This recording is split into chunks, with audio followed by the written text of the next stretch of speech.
Chapter 13. Michael, 1967. Hours later, a little over 200 miles to the southeast, a storm raged over the Appalachian mountain town of Lewisburg, West Virginia. The sun had set, and a combination of hail, rain, and wind pummeled the lands surrounding Greenbrier State Forest. The locals had long since found shelter, waiting out nature's wrath in cozy homes tucked snugly into the mountainside. On this night, no human would willingly brave such elements, and no human did. Yet on a bench, just south of the local nature preserve, near one of 100 wooded trails that ran through the nearby forest, sat a very human-looking creature. He was wearing a linen three-piece suit, all white, save for a tan fedora hat. He looked entirely out of place, old-fashioned even for 1967. Despite the wind and rain, he was reading a newspaper by the light of a nearby trail lamp. Oddly, the weather did not seem to reach him, as if he were seated in a sort of bubble invisible to the naked eye. After a few minutes, the figure on the bench looked up abruptly, raised his arm, and began to wave it toward a seemingly random spot near the edge of the woods. Impossible to see from his position, a different figure emerged from the dark trees, some 200 meters away, and slowly began toward the bench. He moved like a shadow, almost weightless. The second figure was dressed very differently than the first, perfectly attired for the 1960s. A brown suede jacket hung down to the mid-thigh area of his faded blue jeans, a white t-shirt underneath. The man's beard was dark, his hair not quite long but flowing. Like the other, the storm did not touch him. He reached the figure on the bench, stopped, and gave an almost imperceptible smirk. "It's been a while," he said. "Why are you sitting in the rain?" The figure on the bench sat his newspaper down to his side and shook his head. "I've been waiting. They told me this was the one place I might find you." "Must be important," the figure in suede said. "I know you're not one for stormy weather."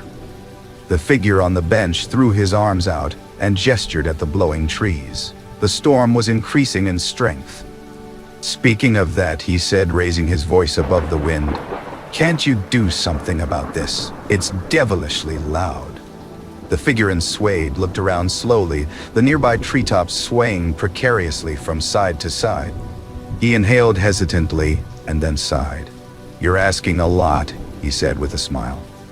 "The weather doesn't listen to just anybody, you know." "Well, you're not just anybody," the figure in the suit replied sarcastically. "Give it your best shot." The man in suede slowly lifted his right hand high above his head, flashes of lightning illuminating his arm like a shadow across the night sky. He waited just a moment and then opened his fist abruptly. Instantly, a loud hiss, like that of a giant inhale, was heard across the forest. Then, just as quickly, the prevailing storm winds died to a soft breeze, and the rain became a mere sprinkle. The figure on the bench looked around, slowly nodding his head in approval. "Not bad," he said, "but I'm slightly disappointed. Based on the stories I've heard about you, I half expected the sun to rise. And yet, it's still raining a bit."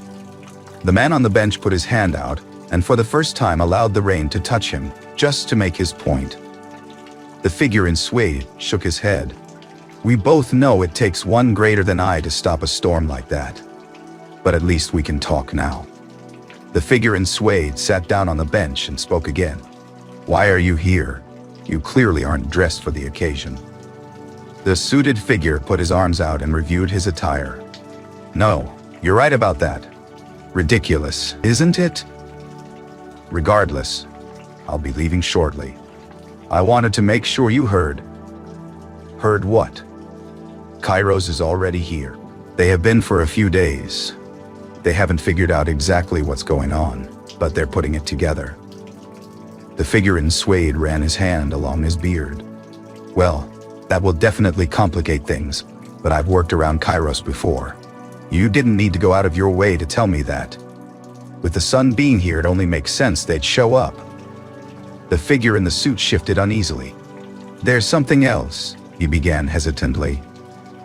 "Legion is here too." The figure in Suede's eyes widened slightly. There was a moment of silence. "Legion," he replied. "How many? And who?" "I don't know, but multiple. And at least one is Inner Circle." "Inner Circle? Why?" "Again, I don't know. But I'm guessing it's the reason you were assigned here. Didn't you find it strange that someone like you was sent to rural Ohio in the 1960s? A little, yes. But my history is exaggerated. Not all my assignments are as significant as some would have you believe. Well, this one might be, the figure in the suit said. If both Kairos and Legion are involved, there is a potential for something big. I don't really have any additional information. All I can tell you is that it appears to have more to do with the father than the son. The figure in the suit stood up and looked at his companion still on the bench, clearly deep in thought. "Look, I've got to go. Send for me if you need help. I know it's not your style, but I won't be far, and I may be the only one who can get here fast enough." The figure in suede nodded but said nothing. The suited figure began to walk away, then stopped and turned back. "Hey, I forgot to ask. What name will you be going by?" The figure in suede sighed. "I hadn't thought about it yet," he said. "But I think it will be Michael." The suited figure looked surprised. You haven't gone by that in a while." "A very long while," Michael said.